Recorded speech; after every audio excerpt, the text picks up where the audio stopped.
Admiral Vrextai of the Hegemony's Third Fleet stared at the holographic display with 4 of his 6 eyes, while the remaining pair scanned the tactical readouts. The crimson warning line cut across the star charts like a wound. Beyond it lay the dark expanse marked only with ancient galactic standard text. Human territory, transit forbidden.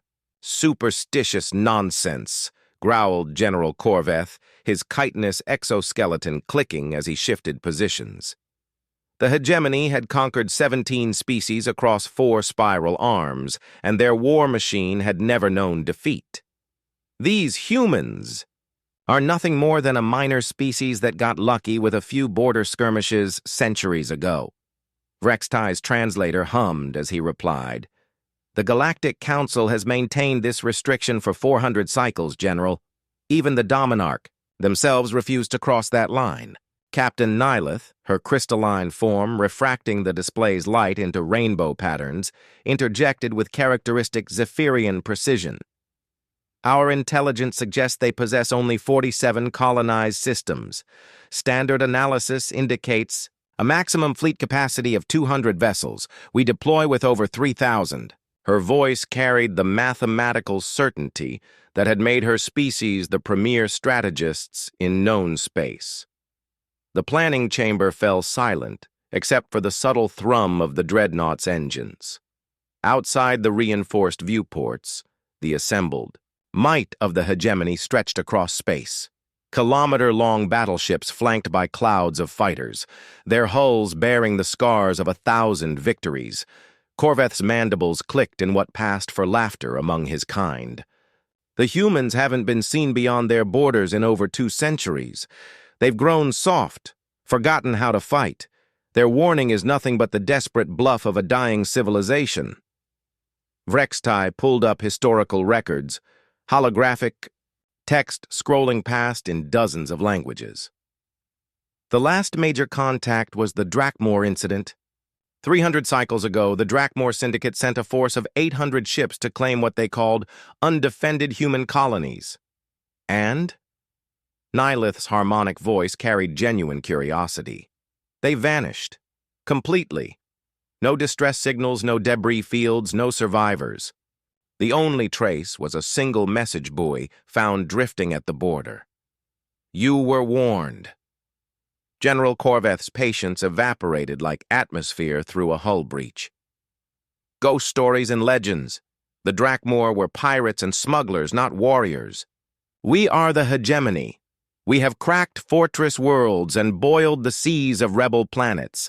These humans will learn what happens when primitive species challenge true power." The War Council continued for hours, but the decision had been made before they'd even gathered. The Hegemony's expansion had never been stopped by warnings or treaties, only by superior force, and no force in the galaxy could match theirs. 3. Days later, the invasion fleet crossed the Red Line. The transition into human space was eerily quiet. No defense platforms challenged them. No patrol ships emerged to investigate. Their sensors detected the expected 47 systems, with energy signatures consistent with a moderately advanced civilization. Nothing that should trouble a force that had humbled empires.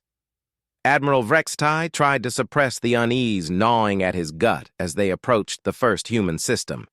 The silence felt wrong, not the quiet of a defeated enemy, but the stillness before a predator struck. But orders were orders, and the Hegemony's appetite for conquest would not be denied by ancient warnings or mysterious disappearances. The fleet pressed forward into the darkness, unaware that they had just triggered the most carefully laid trap in galactic history. Commander Lysander Voss received the alert in his neural interface before the klaxons even began their wailing. The human defense station Cerberus had detected the massive energy signatures crossing the perimeter, and every sensor confirmed what the Galactic Council had warned about for centuries. Someone had finally been foolish enough to ignore the restrictions. "Contact." "Admiral Aurelius," Voss commanded, his augmented consciousness already accessing tactical networks across 17 systems. "Tell him the Hegemony just triggered Protocol 7. Lieutenant Kaya Seren, her cybernetic eye glowing as data streams flowed directly into her consciousness, turned from her station. "Sir, preliminary scans indicate over 3,000 vessels. Dreadnought-class signatures suggest a full invasion force." Voss nodded grimly.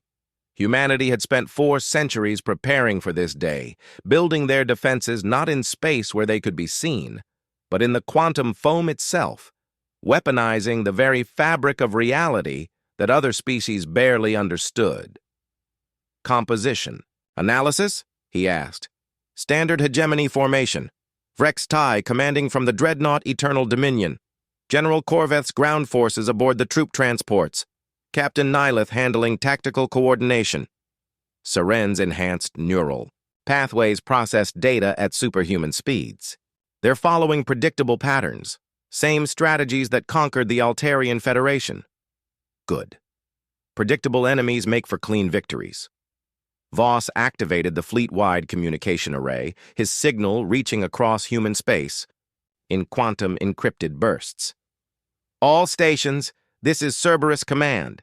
The children have come to play with forces beyond their comprehension. Initiate the Reckoning Protocol." Deep in the Tau Ceti system, Admiral Marcus Aurelius stood in the command center of humanity's true flagship. Not a ship, but a station built into the hollowed-out core of a neutron star. The Nemesis Forge had been under construction for 3 centuries, its exotic matter generators capable of manipulating space-time itself. "Confirmed contact," reported Chief Tactician Nova Reese, her mind linked to quantum computers that process battle scenarios faster than entire alien civilizations could think. "The hegemony fleet is 18 hours from the Kepler 442 system. They believe it to be our primary colony." Aurelius smiled, an expression that would have chilled the blood of any species capable of recognizing human predatory instincts. "Let them take it. The evacuation was completed decades ago.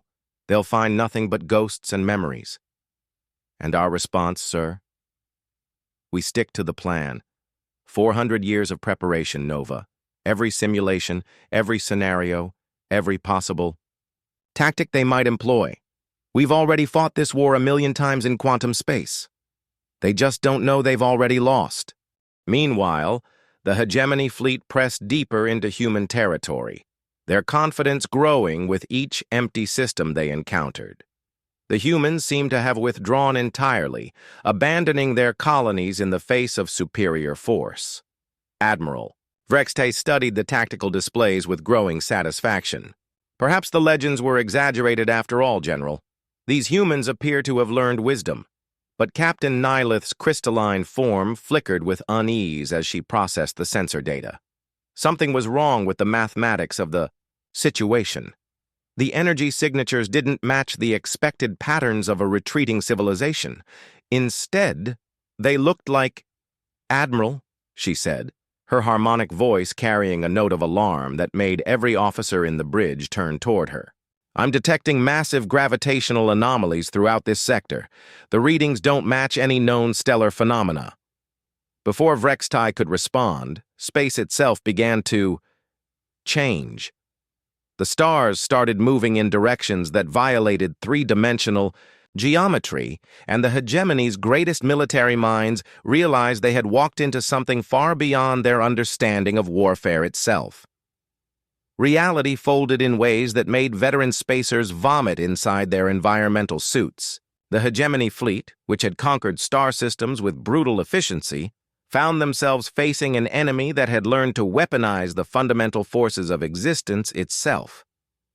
General Korveth watched in horror as his forward scout ships simply ceased. Not destroyed, not vaporized.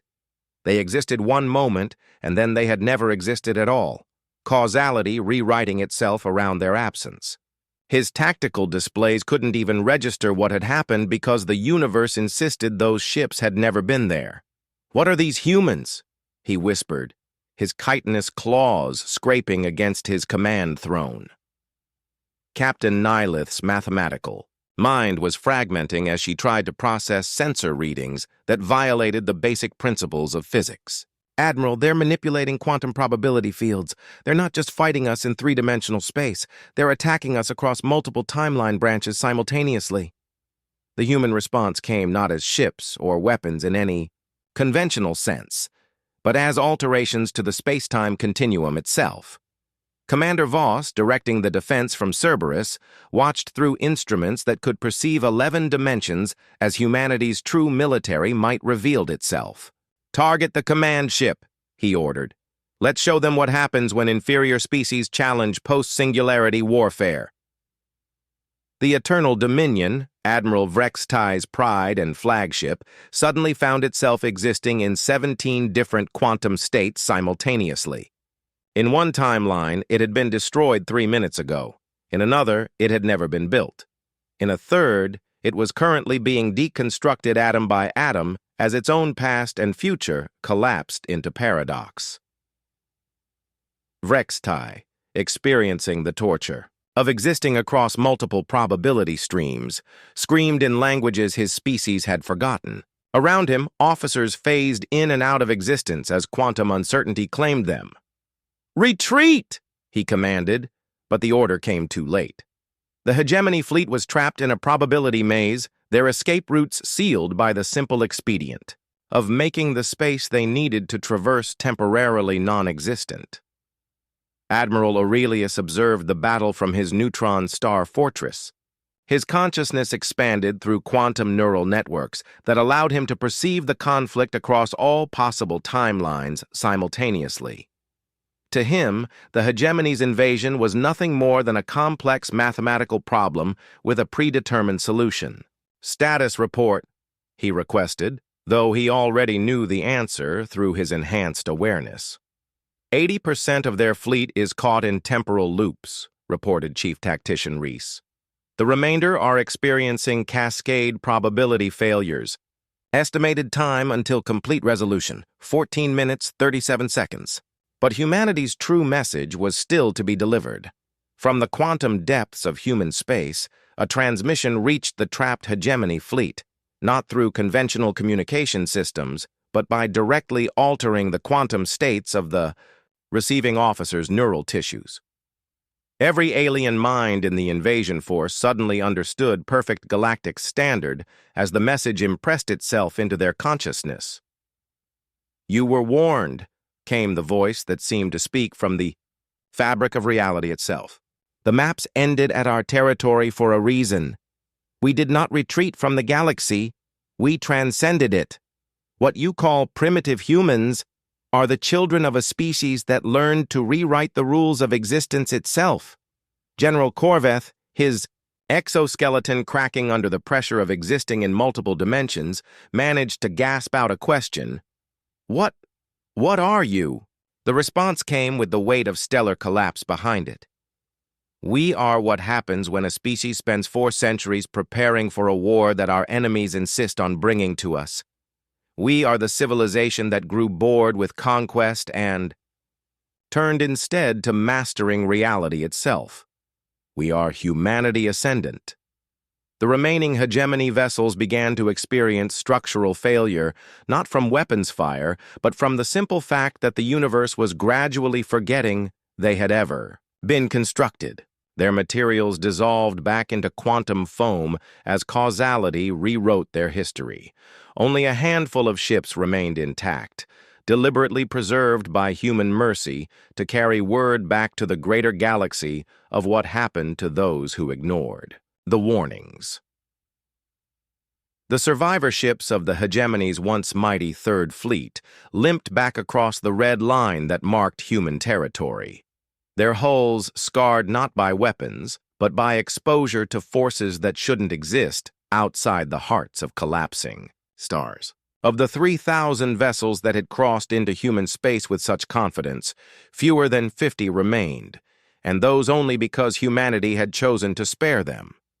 General Corveth, his chitinous exoskeleton now permanently fractured from existing across multiple timeline branches, transmitted his report to the hegemony high command with claws that would not stop shaking.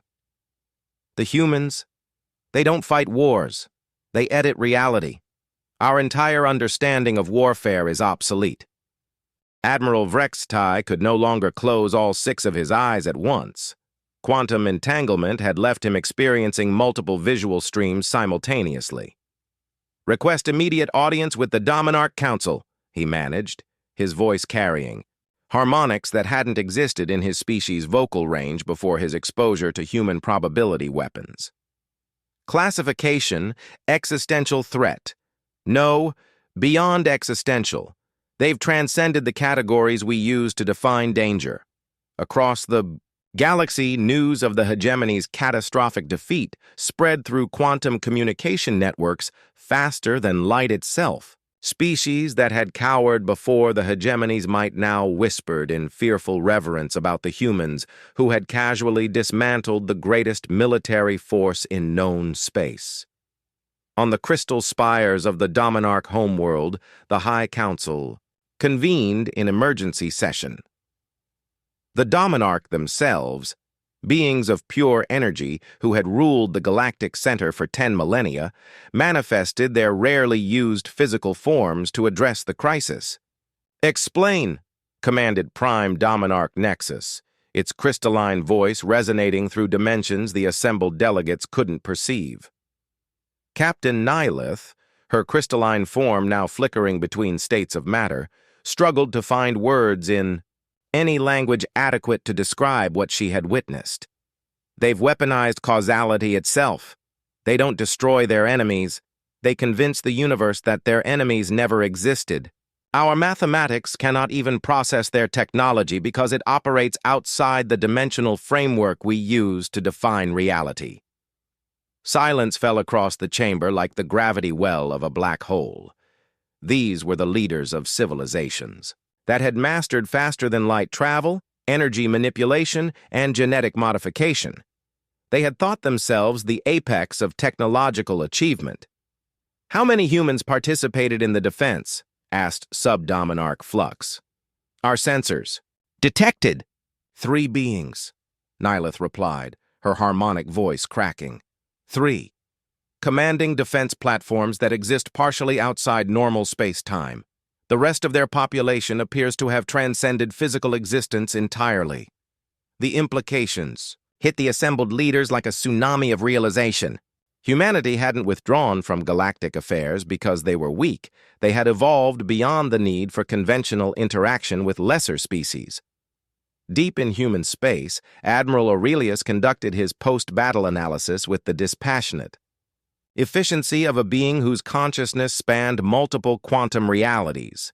The hegemony's invasion had been a minor distraction, requiring less than 0.003% of humanity's actual defensive capabilities. "Shall we send a formal message to the galactic powers?" asked Chief Tactician Reese, her enhanced mind already composing 17 different diplomatic approaches across various probability threads. "No need," Aurelius replied, his awareness touching the quantum foam that connected all things. "They understand now. The warning was never about protecting us from them. It was about protecting them from us." Commander Voss, monitoring galactic communications from Cerberus, observed the rapid political restructuring taking place across known space. The hegemony's authority had collapsed overnight. Species that had never dared resist were declaring independence. The galactic balance of power had shifted in the span of 14 minutes and 37 seconds. "Sir," reported Lieutenant Seren, "we're receiving formal apologies from everyone. The Zephyrian Collective, the Altarian Federation, even the Trade Syndicate of Vega. They're all requesting confirmation that the border restrictions remain in place." Voss nodded. Humanity had spent 4 centuries in isolation, not because they feared the galaxy, but because they had grown beyond the need to involve themselves in the petty conflicts of species still bound by the limitations of 3-dimensional thinking. "Send the standard response," he commanded. "The maps end at human territory. They always have. They always will." In the aftermath of the hegemony's annihilation, the galaxy experienced its most profound transformation since the first. Species achieved faster-than-light travel. The news of humanity's demonstration had spread through quantum communication networks and subspace whispers, reaching every corner of known space within days. The Zephyrian Collective, masters of mathematical warfare who had calculated victory, probabilities to 17 decimal places, found their entire strategic doctrine obsolete overnight. Grand Calculator Prism convened the Collective's highest minds in emergency session, their crystalline forms resonating with frequencies of pure terror. Our models cannot process entities that exist outside causal frameworks, Prism reported to the assembled consciousness. The humans have transcended not just our understanding of physics, but the very concept of existence as we define it. They are mathematical impossibilities that function anyway. Similar scenes played out across the galaxy. The Altarian Federation, renowned for their military precision, disbanded their offensive fleets and declared a policy of perpetual neutrality. The trade syndicate of Vega, whose merchant princes had grown rich from the hegemony's conquests, began liquidating their assets and seeking new economic models based on cooperation rather than exploitation. On the ancient world of Corvash Prime, the philosopher kings who had spent millennia debating the nature of existence found their entire philosophical framework shattered by the revelation that consciousness could transcend physical reality entirely. Their greatest thinker, Sage Volthrin, issued a proclamation that echoed across the galaxy. "We are children playing with toys in the shadow of gods who have forgotten we exist. But the most profound changes occurred within the remnants of the hegemony itself." General Corveth, his mind fragmented by exposure to multi-dimensional existence, became an unlikely prophet of peace. His testimony before the Emergency Galactic Council carried the weight of absolute truth. He had seen what happened to civilizations that challenged forces beyond their comprehension. "The humans didn't defeat us," he told the assembled delegates, his voice carrying harmonics that still echoed with quantum resonance. "They revealed our irrelevance. We thought we were conquering space. They had learned to edit the laws that govern space itself. Our entire civilization is a footnote in a story written by beings we cannot comprehend." Admiral Vrextai, permanently scarred by his exposure to probability warfare, submitted the hegemony's formal surrender not just to humanity, but to the concept of warfare itself. The document, transmitted across the galaxy, included a single line that became legendary. "We hereby acknowledge that the maps end at human territory because beyond that line lies infinity itself." Captain Nihilith, her crystalline form now flickering between dimensions, became the galaxy's foremost expert on post-singularity civilizations. Her research, conducted in quantum-shielded laboratories, suggested that humanity had not merely advanced beyond galactic norms, they had achieved something that theoretical physicists had deemed impossible: conscious manipulation of the fundamental constants that governed reality.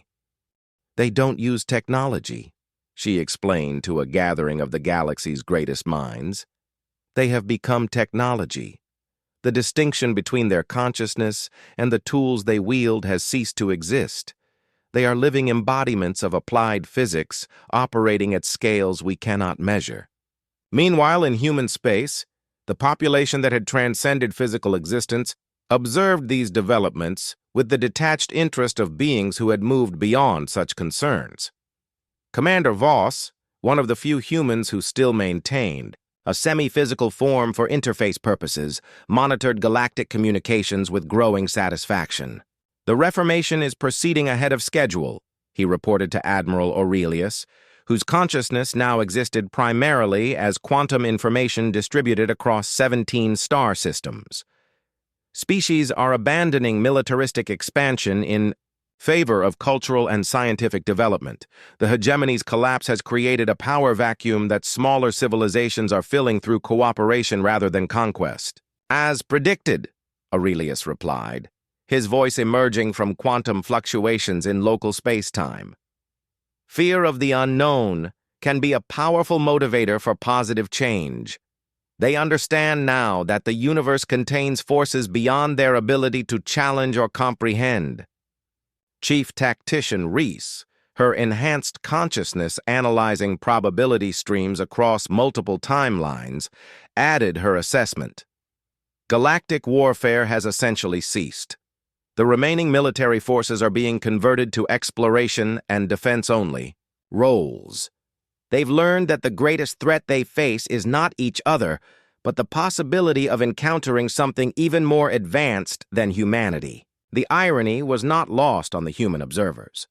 By demonstrating their transcendence through overwhelming force, they had achieved something that millennia of diplomacy had failed to accomplish: galactic peace, through the simple expedient of making war itself obsolete. One standard galactic year after the hegemony's dissolution, the galaxy had transformed beyond recognition. Where once mighty fleets had carved up star systems through conquest, cooperative research stations now dotted the spiral arms. Species that had warred for millennia found themselves working together, united by the humbling knowledge that they shared a galaxy with beings who had transcended the very concept of conflict. The Galactic Council, reformed from the ashes of the old order, established its new headquarters not on a conquered world or neutral territory, but at the exact coordinates where the warning line had always been drawn, the border of human space. They called it the Humility Station, a monument to the day the galaxy learned its place in the cosmic order. Ambassador Kethvar of the former hegemony territories delivered the opening address, his voice carrying none of the imperial arrogance his species had once embodied. We gather here not as conquerors or conquered, but as students who have learned that wisdom lies in recognizing our limitations. The humans taught us that true power is not the ability to destroy, but the choice to preserve. The new Galactic Charter, signed by representatives of every known species, contained a single fundamental principle: no civilization shall transgress the boundaries of any species that has chosen isolation, for we have learned that such boundaries may exist to protect us, not them. But humanity's influence extended far beyond the prevention of war. The very knowledge that post-singularity civilizations existed had sparked a renaissance of scientific and philosophical development across the galaxy. Species that had stagnated for millennia suddenly found themselves driven to evolve, to grow, to reach for higher understanding.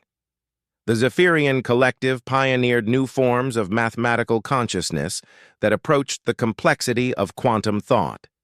The Altarian Federation developed meditation techniques that allowed individual consciousness to perceive higher dimensions.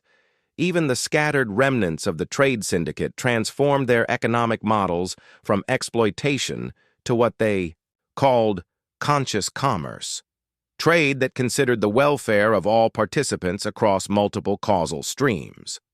On Corvash Prime, the philosopher kings established the Academy of Transcendent Studies, dedicated to understanding what it meant to exist beyond physical limitations. Their research attracted scholars from across the galaxy, all seeking to comprehend the path humanity had taken to achieve their incomprehensible evolution.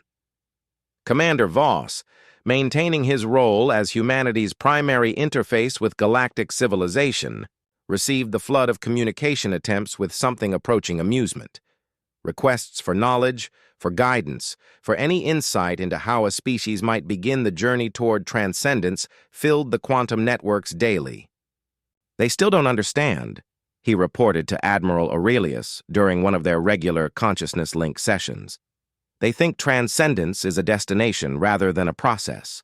They want us to give them the formula for godhood." Aurelius's response rippled through the quantum foam that connected all human consciousness. Perhaps that's the most human thing of all. They believe there's a shortcut to enlightenment. We spent 4 centuries in isolation, gradually releasing our attachment to physical existence, learning to think in 11 dimensions, to perceive causality as a tool rather than a limitation. They want to achieve the same transformation in a single generation. Should we guide them asked Chief Tactician Reese, her consciousness touching the probability streams that showed potential galactic futures. "We already are," Aurelius replied. "Our mere existence provides the proof that such evolution is possible. The rest must come from within. Each species must find their own path to transcendence, or the achievement will be meaningless." Deep in the quantum consciousness that humanity had become a decision formed through collective agreement across billions of transcended minds. They would leave one final gift for the galaxy, not knowledge or technology, but inspiration. Across known space, every quantum communication device suddenly activated simultaneously, not with words or images, but with pure understanding transmitted, directly to the consciousness of every sentient being in the galaxy. For one brief moment, each individual experienced existence as humanity experienced it, as beings of infinite possibility living in a universe where the only limitations were those imposed by imagination. The message that accompanied this gift was simple. The maps end at human territory because we have learned that all maps are illusions. Space is infinite, consciousness is eternal, and evolution never stops. What you call our territory is not a place, but a state of being. The border exists not to keep you out, but to remind you that there are always new frontiers to discover within yourselves. As the transmission ended, the galaxy fell silent. Then, slowly, species across the spiral arms began to truly understand what they had witnessed. The humans had not threatened them or demonstrated their power to inspire fear. They had shown them what they might become if they chose to grow beyond their current limitations. The new age had begun, and for the first time in galactic history, every species looked not outward to conquer new territories, but inward to explore the infinite possibilities of consciousness itself. The maps ended at human territory, and beyond that line lay not danger, but hope.